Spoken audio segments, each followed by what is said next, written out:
Después de la etapa de Salinas de Gortari, los ejidos dejaron de contar con el crédito. Todas las empresas que había se desmantelaron por parte de los gobiernos del PRI y del PAN. Y lamentablemente muchos de los padrones que se usan son los viejos padrones del PRI y del PAN. Sacaron también una nota que yo ganaba $1,000,000. Hasta dije, voy a estar sujeto al secuestro. Todo estaba pagado y cubierto por el Senado. Eso ya se acabó. Pues se vinieron los ataques contra nosotros. Nosotros pensamos que pudiera haber cierto fuego amigo, pues que sea un Senado que rinda cuentas, que sea transparente, que los senadores hagan mejor su esfuerzo legislativo, que se abra al pueblo. No creo que estas reformas son urgentes, porque el año que entra empieza el proceso electoral, pero yo creo que las cosas tienen que cambiar para bien. Pues no podemos no tener diálogo con el Ejecutivo Federal, con el Presidente de la República. Yo por eso pues quiero ser presidente, quiero ser representante de todos los senadores. No más un Senado rico con pueblo pobre, es lo que tuitea el senador José Narro Céspedes, al cual le doy la más cordial de las bienvenidas y le doy las gracias por unirse aquí al estudio virtual de Sin Máscaras a través de los Reporteros MX. Senador Narro, buenas tardes, ¿cómo está? ¿Cómo le va? Bienvenido. Buenas tardes, Manuel Pedrero, gran gusto en saludarte y saludar a todo el enorme auditorio que tú tienes en este importante espacio de noticias. Buenas tardes. Buenas tardes, senador. Senador, pues platíquenos, cuéntenos qué intereses tan oscuros pueden enojarse al solicitar transparencia en el Senado de la República, así como usted refería el día de ayer en esta red social que es Twitter, senador. Bueno, inicialmente queremos comentarte que hoy es un día importante para nosotros. Se cumplen 143 años del natalicio de Emiliano Zapata, 8 de agosto, y es un día para nosotros de alegría, de gusto. Hoy estuvimos en la mañana en la Alameda del Sur, ahí donde está el monumento de Emiliano Zapata, primero para hacer una guardia de honor y para hacer un homenaje, y posteriormente se hizo una pequeña movilización y posteriormente tuvimos aquí en el Senado un foro donde acudió, entre otros ponentes, Pedro Salmerón, importante escritor mexicano de la historia, del tema del zapatismo, del villismo.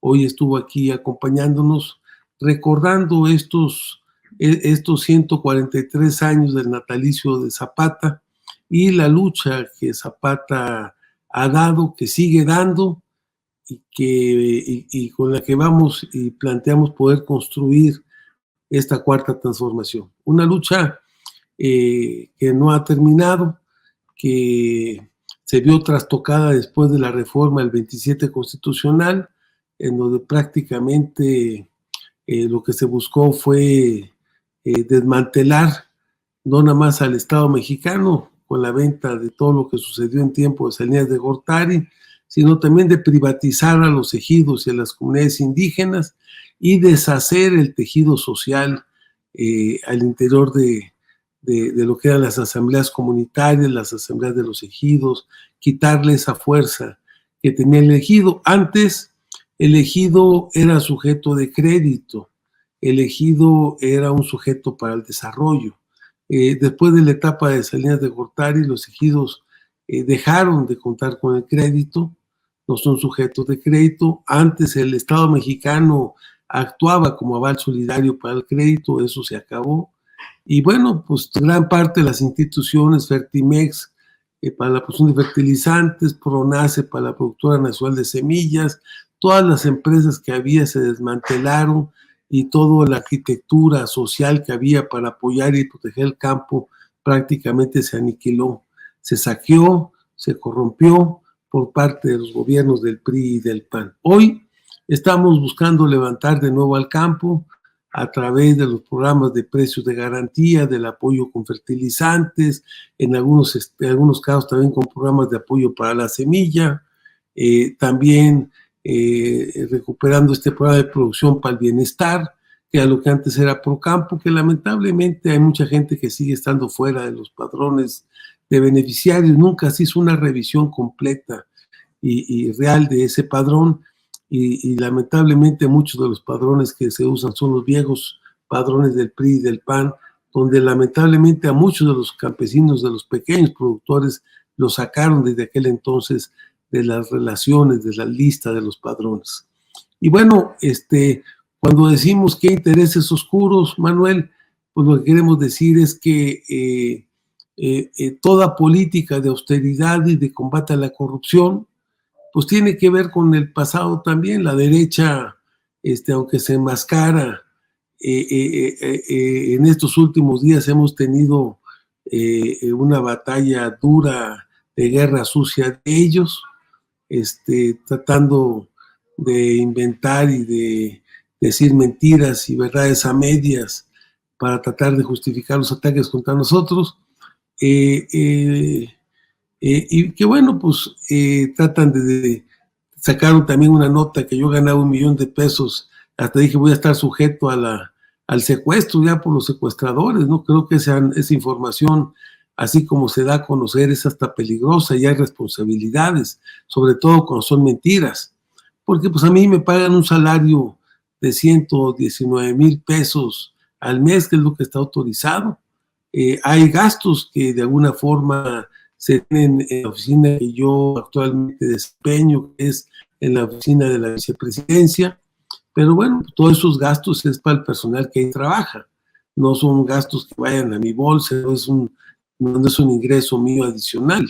Entonces, creo que ahí hay una gran responsabilidad de este tipo de gente que se dedica a lucrar con la cuestión periodística e informativa.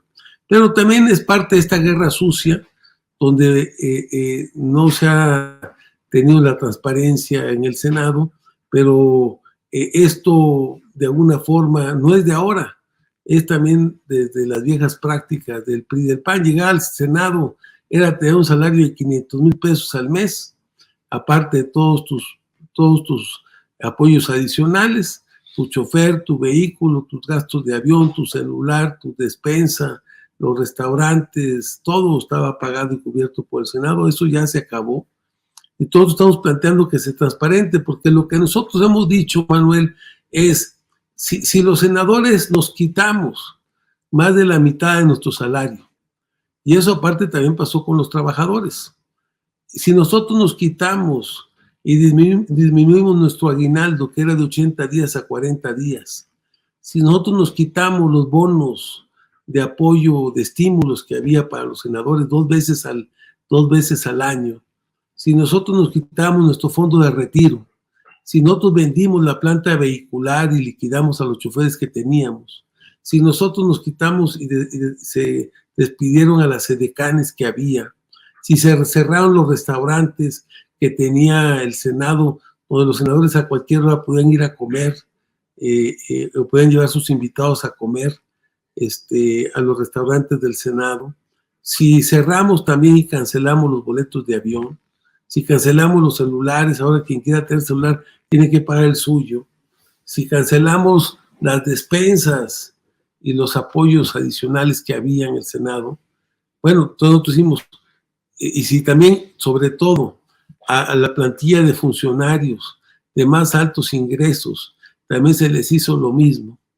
Nosotros decimos, bueno, pues si recortamos en el capítulo 1000, que es el principal gasto de cualquier área de gobierno, que son los salarios, ponle un 30, 40%.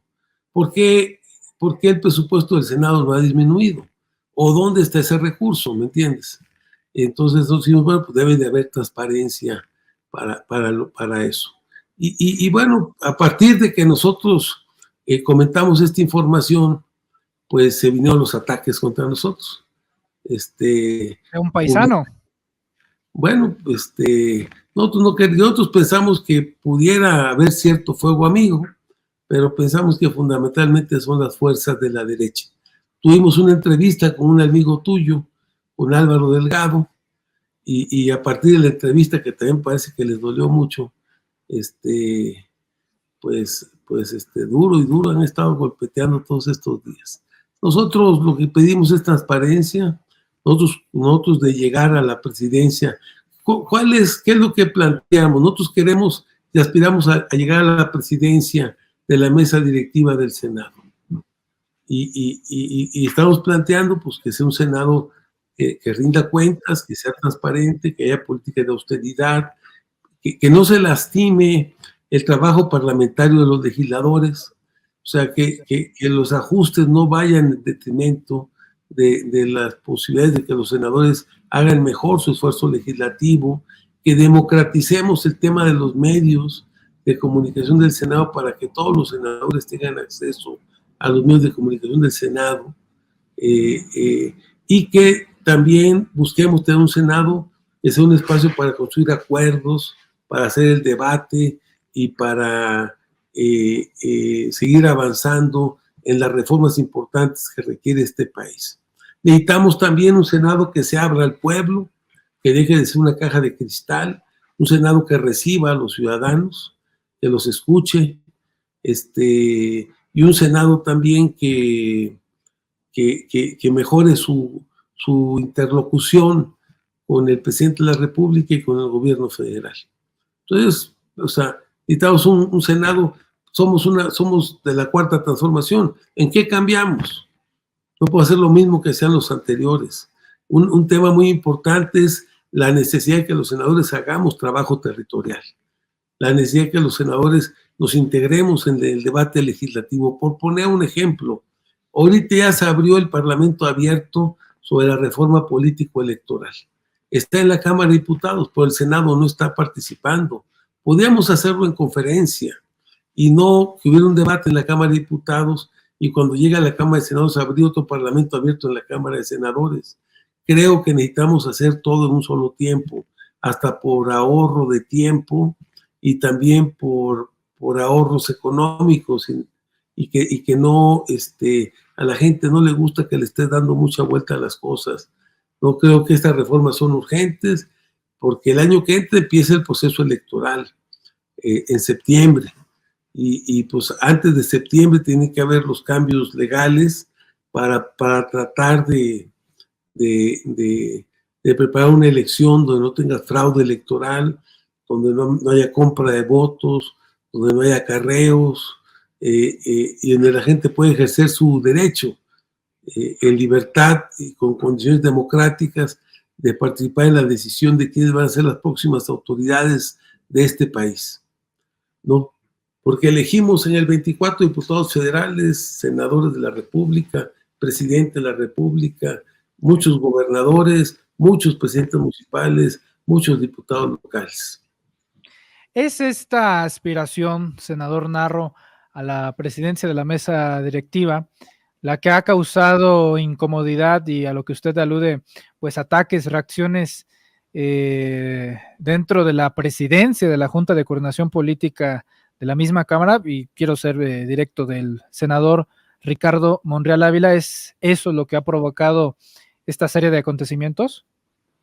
Bueno, el hecho de que nosotros busquemos la presidencia de la mesa y planteemos que debemos de tener un Senado con cambios en la política que actualmente se está aplicando, pues es claro que para los que aplicaron la anterior política o la que actualmente está funcionando, pues no les gusta mucho que uno les plantee o que les haga propuesta de que las cosas tienen que cambiar, ¿no? Pero yo creo que las cosas tienen que cambiar para bien. Se tienen que transparentar, tenemos que lograr un Senado que sea austero y tenemos que ser un Senado que abra las puertas y se ponga al servicio de los mexicanos, que es muy importante. Al final, las reformas, los cambios en las leyes, los nombramientos, porque el Senado de la República valida o participa en el nombramiento de los órganos autónomos, de muchas autoridades del país, del fiscal general de la República, del subsecretario de egresos de Hacienda, de la directora del SAT, o sea, de los órganos autónomos, de la Comisión Nacional de Derechos Humanos, de muchos organismos, de los embajadores, de los cónsules, de los militares también. Es el Senado el que tiene que aprobar los ascensos en el ejército mexicano y también en la marina. Entonces, pues el Senado tiene una gran tarea.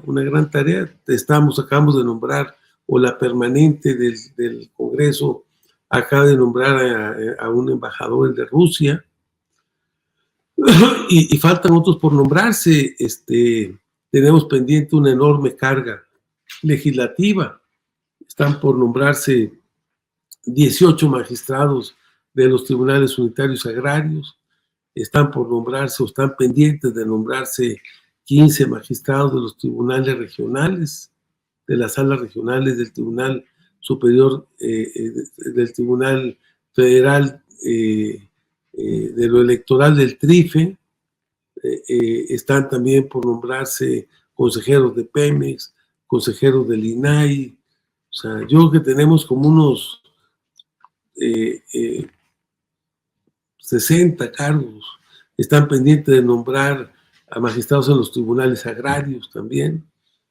Están pendientes de su nombramiento. Entonces, es una carga muy grande del rezago que tenemos en torno a los nombramientos que se tienen que hacer. Entonces, yo creo que es muy importante avanzar en esa agenda legislativa. O sea, el Senado es un órgano importante para la República, es el órgano que representa el federalismo, es el que representa a los estados del país, el Senado es el órgano que coparticipa en la política exterior mexicana.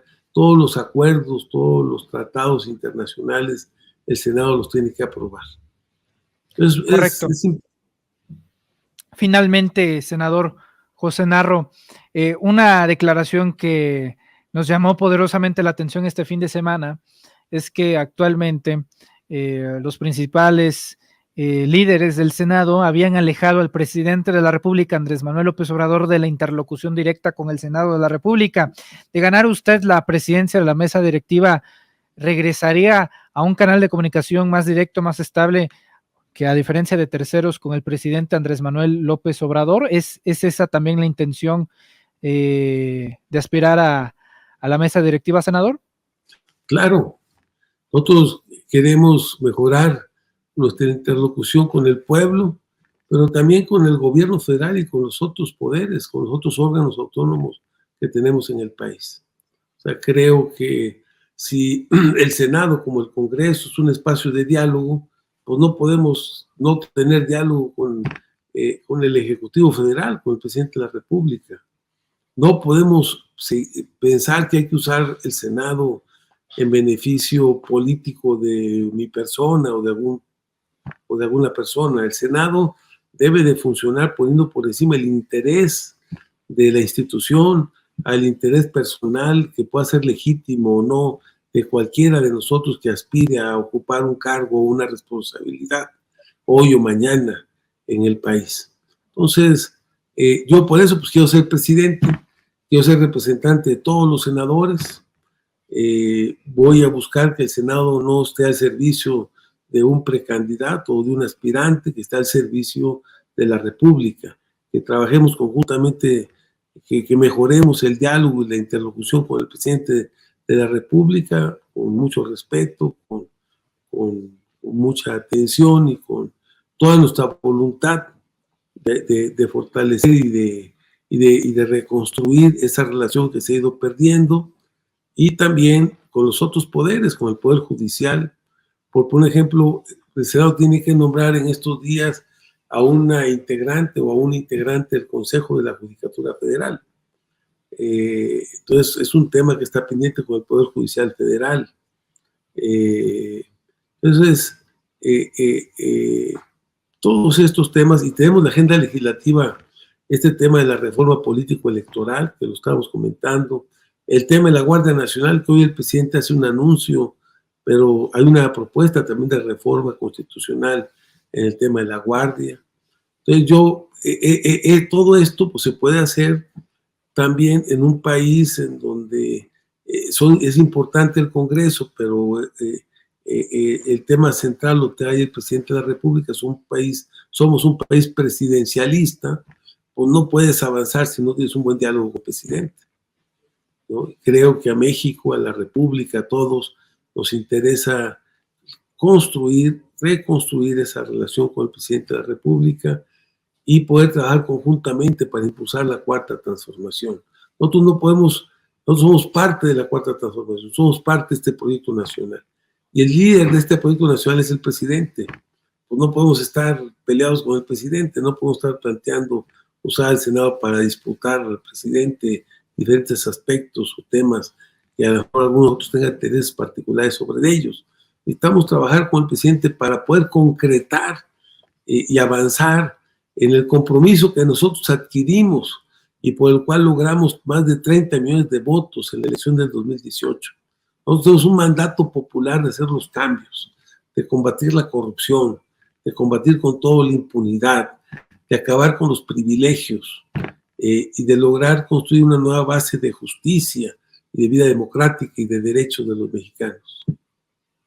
Correcto, senador José Narro, le agradezco mucho su tiempo aquí en Sin Máscaras a través de los Reporteros MX. Vamos a estar siguiendo atentamente toda la cobertura legislativa en este tema que promete todavía dar mucho más de qué hablar. Senador José Narro, ¿dónde lo podemos seguir en sus redes sociales para estar atentos de este proyecto hacia la presidencia de la mesa directiva? Le mandamos ahí a tu colaboradora nuestras redes sociales. Y te facilitamos, si tú no lo permites, claro, nuestro teléfono ya lo tiene, pero aquí a través del chat te podemos poner nuestro teléfono y estemos en comunicación. Si me mandas tú el tuyo, Manuel, estaremos en comunicación con mucho gusto y para que juntos participemos en esta gran etapa de construcción de los cambios de la vida política nacional. Excelente, senador. Le enviamos un fuerte abrazo, cuídese mucho y estamos en contacto. Igualmente, ya te mandé ahí mi cel, estamos en contacto y adelante, Manuel, te felicito por este programa, por la gran audiencia que tienes y por hacer realidad el derecho a la información, de la libertad de expresión de los mexicanos. Muchas gracias. Gracias, senador. Gracias, senador. El senador José Narro Céspedes hablando con nosotros sin máscaras a través de los Reporteros MX.